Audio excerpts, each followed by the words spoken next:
Columbus Day or Indigenous Resistance Day. And we have as a moderator here Mr. B, who will ensure orderly conduct. Today I'll be making the case, or I don't know, who would like to... so I guess now it's time to start deciding who's going to be on whose side. So, who favors Columbus Day? Raise your hand. I don't think anyone's going to favor Columbus Day, but you still have to have... Let's see. You know what? As resident Italian, I'll do it. All right, we got 3 people here. Were you raising your hand there, Kate? Sure, yeah. We have 1, 2, 3, 4. 4 people. Okay, who would like to give an introduction in favor of Columbus Day? I got you. Wait, we get a day off on Columbus Day. All right. Oh, we don't? Look at this day. Yes. Drew will be giving it. Oh. All right. Drew will be giving an introduction. Would you like the blowhorn? No. No. Is that what you call it? Call it blowhorn? So, Il Cristoforo Colombo, or Christopher Columbus, as many of you know him, is a genocidal maniac who enslaved a bunch of people and failed to be governor of Hispaniola like twice or 3 times. And he was arrested at least 4 times, and he abandoned his son. However, I'm here to argue that he should be celebrated as a national hero. So, the reason that he should be celebrated is not because he discovered America or failed to actually discover America. He thought it was India.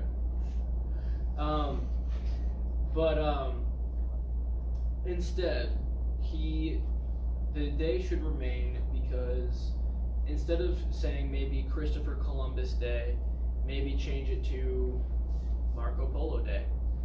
Because Marco Polo inspired Christopher Columbus, and he actually wasn't a genocidal maniac. And he's Italian, so boom, win-win. Boom. That's what I'm gonna do. I love pizza.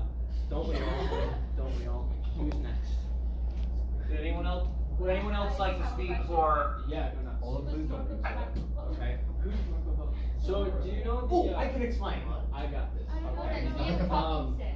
So do you know the game that you play in the pool? You say Marco, so Polo.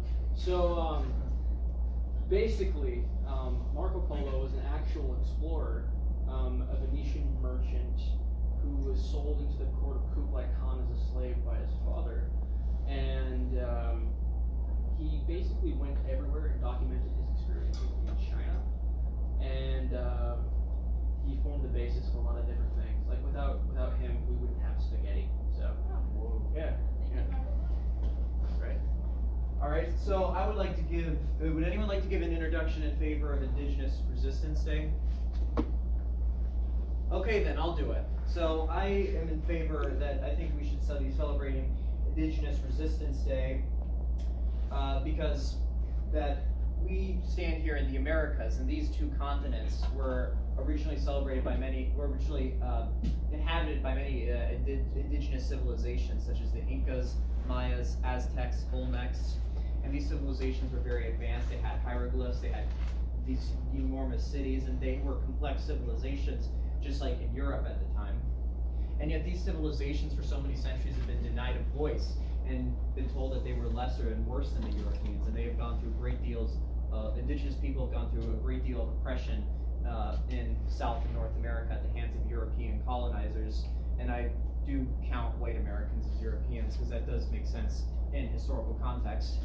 And these people have been deprived of so much and been made to be lesser on their own land. So we should celebrate them and their resistance and how they've worked hard at preserving their culture and way of life and the right to self-determination. And just look at Mexico, for example, is that they were home to 3 great indigenous civilizations, the Aztecs, Mayas, and Olmecs. That's not in chronological order, by the way. Actually, it's in reverse chronological order, because there's the Olmecs, Mayas, and Aztecs. Anyway, and that the Spanish came in the 16th century, and they colonized Mexico, and they made the Mexicans speak Spanish and try to adopt their culture, but it didn't work. The Mexicans held on to their indigenous culture and way of life, and they weren't Europeanized.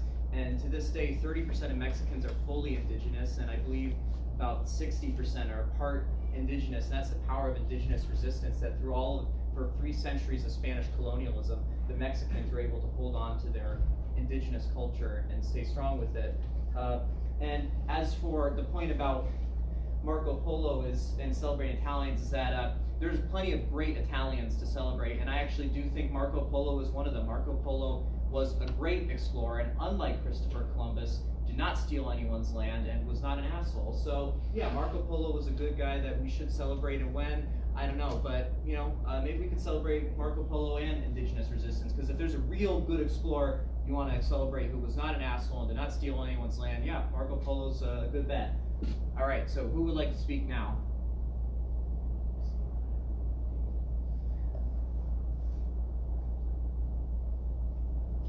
Okay, cool.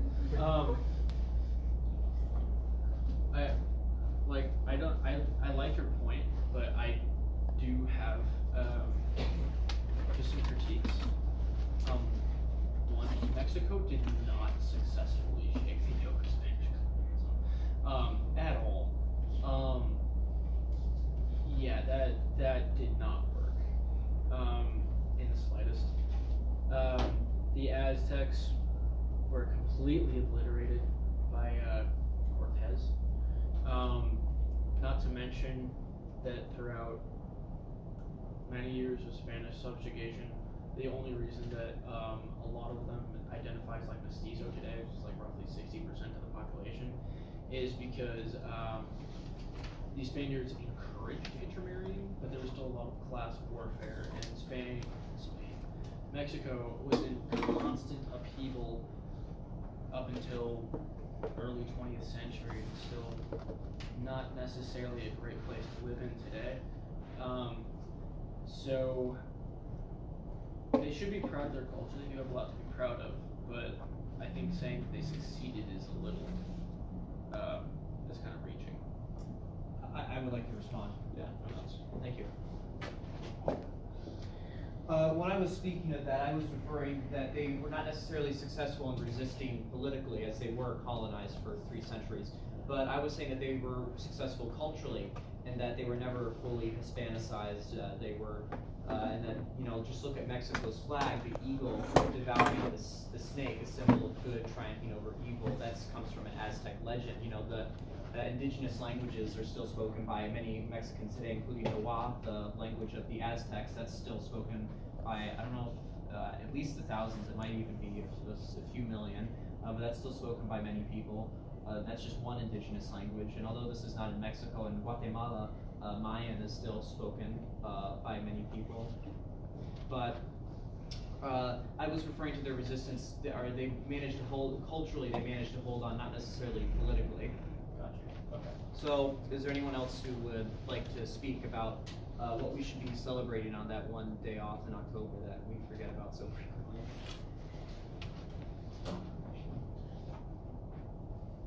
So for me personally, I don't view Columbus Day as a celebration of Columbus so much as I do Columbus Day as a celebration of the rediscovery of America. It could have been anybody, not only Columbus, and it didn't have to be a genocidal maniac either.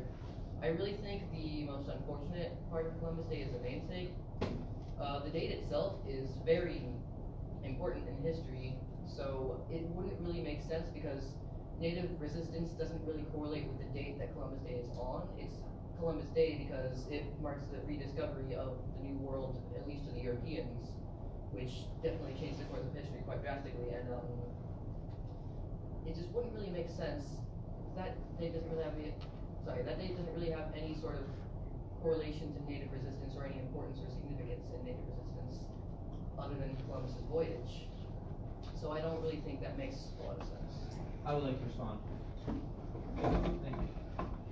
So first of all, there is in Australia, they celebrate Australia Day. It's not named for anyone, and yet still in the case of Australia, it represents, for the Aboriginal people of Australia, an unfortunate new beginning where they continuously would lose land to mostly English settlers.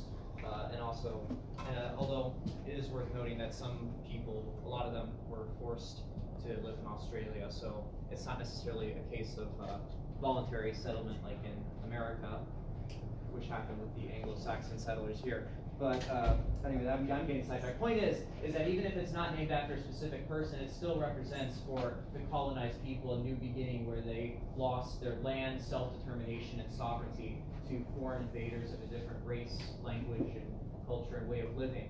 And that instead of bringing us closer together, this new contact just resulted in more untogetherness.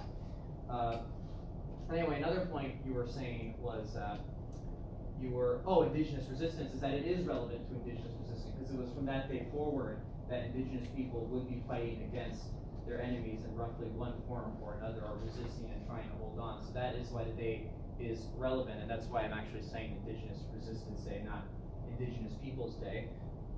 And last point I want to make is someone, I feel like, someone might bring up that one video in defense of Columbus from the YouTube for knowing better. And although the information in the video is factual, it's unfocused and it doesn't really seem to have a central point. Just because Columbus wasn't entirely bad, as some people say, doesn't mean he wasn't bad. And it's still, his arrival on the island of Hispaniola still represents a beginning. No, it was not Hispaniola. We don't know it was in the. Well, that was where he was governor of, but the island he first found was, I think, in either the Bahamas or Turks and Caicos. Anyway, point aside is that that Columbus Day and his actions still represent indigenous people slowly losing their land and human rights. Human rights didn't really exist at this time, but it represented a worse life for them. Anyone want to speak? Oh, Olivia! Not really. Shannon and I have commitments somewhere else, so I just wanted to check in and say that we were here, but we can't. Thank you for your commitment. I won't be here next week. Kate, you're in charge. Okay. We're gonna have a talk about that, by the way. Got it. Right. Goodbye, Shannon and Olivia.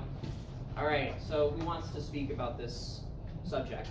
Because we're really not just debating a date here. There's a much greater question at hand here about what indigenous people or Native Americans have lost, and how it's part of a culture that's been ingrained, that we tamed the West and all of that. And this is stuff that's been ingrained in our culture, so there really is a much greater subject at hand here.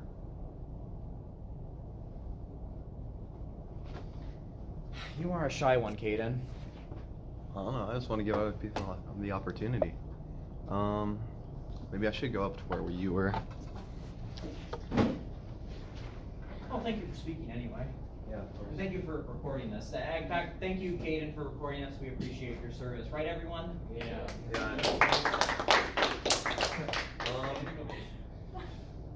About Columbus Day, I would say, like you said, it was about the introduction of the Americas to European society and Western society in general. Obviously, in those times, morals have kind of shifted away from slavery and away from, let's say, prejudice. That's what it is, away from prejudice. And I don't think we could use our current moral compass with the society we have today to view, to filter all that, what happened through that moral compass, if that makes sense. So through our vision, things may have been like wildly immoral or unjustified, and it might be true given today's reasoning and moral compass, but back then it might not have been as frowned upon. So my question for you really is, do you think as we progress as a society we should view history negatively because our morals change over time? Well, you can still view things in context. Sorry. You can still view things in context while also condemning what was wrong. Alright, so in context, do you think that... Well, whatever, we're going back and forth. Okay.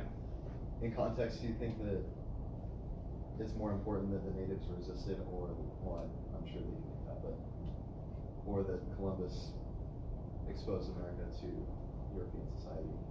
Well, we're trying to, when celebrate is when you want to celebrate something that was right and just, and not something that was important. When it's something important, you're remembering it and reflecting on it. And so by this logic that it was something important in history that we should remember, then we should have a Black Death Day, because that was a major historical event that in a way sparked the Renaissance and Age of Exploration.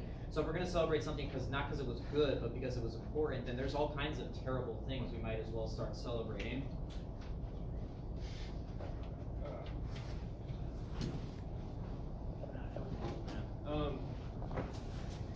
think what he's trying to say is that you can't, that there's no black and white when it comes to history, when it comes to reality in general.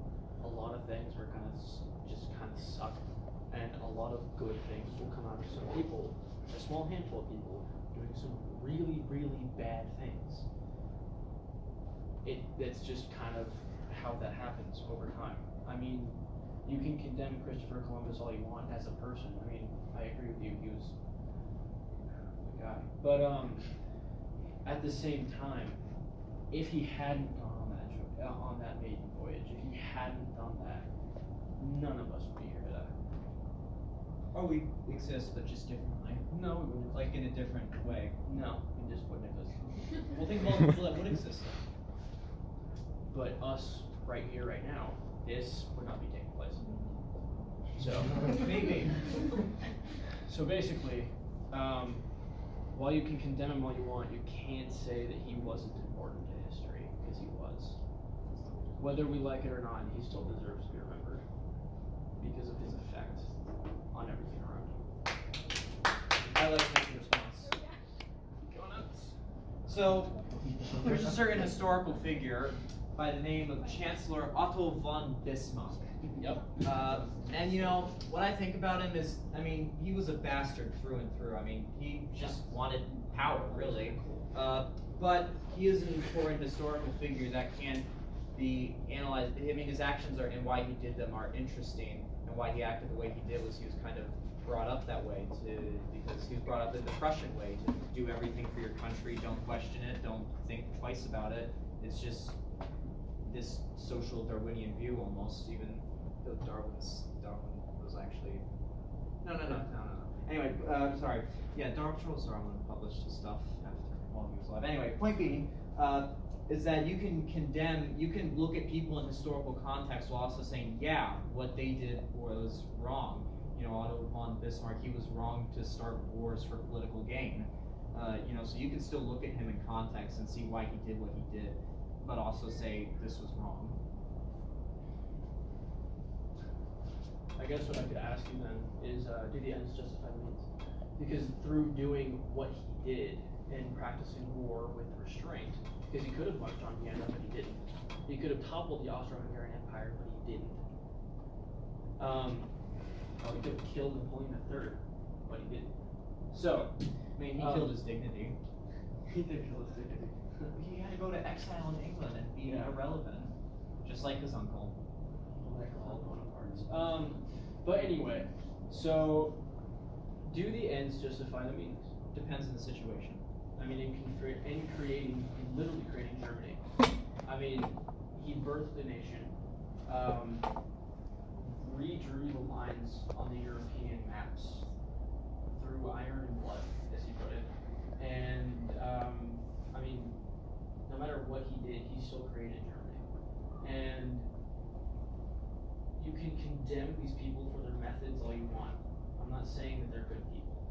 I'm saying that they deserve to be remembered for the effect they had in the world around them.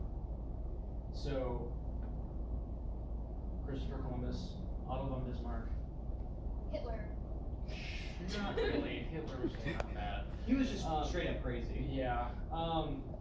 But like, for those people that created something, or that led to something bigger and better in the future, even if their methods weren't great, even if they weren't thinking in the long term of, like, I'm pretty sure Christopher Columbus wasn't thinking, I want to go down in history as the guy that discovered America. He was wanting wealth and power. Well, you know what the saying was? The 3 G's: gold, God, and glory, which in Spanish is oro, Dios, and I don't know how to say what's glory in Spanish? Gloria? That's not 3 G's at all. But basically, it doesn't. I'm saying that despite their motivations, what their actions led to is why they deserve to be remembered. If that makes sense. It's their effect, not necessarily what they did to have those effects. Okay. Mic drop. Stop. So I think that is that there's a difference between having a holiday for something and remembering it. Is that these men can be, and women, well, unfortunately most of history has been dominated by men, is that they can be remembered by their we can be remembered by reading about them and telling their stories and knowing what they did, but not necessarily celebrating them with a holiday. And, you know, we haven't had any women speak yet. I don't think this is fair. No? Not a subject I'm passionate about. Well, Alice? Yeah, Alice left. Good. Are you a woman? Well, you want to say something? Actually, what time is it, Bill? It's 12:30. Yeah, it's 12:30. Yeah. Well, you can tell me later. Yeah, go ahead. Anyway, thank you everyone for coming. Thank you for sharing your ideas. Have a great day, everyone. That was fun. Thank you, Drew, for presenting your views that I did not necessarily agree with. That's fine. Huh?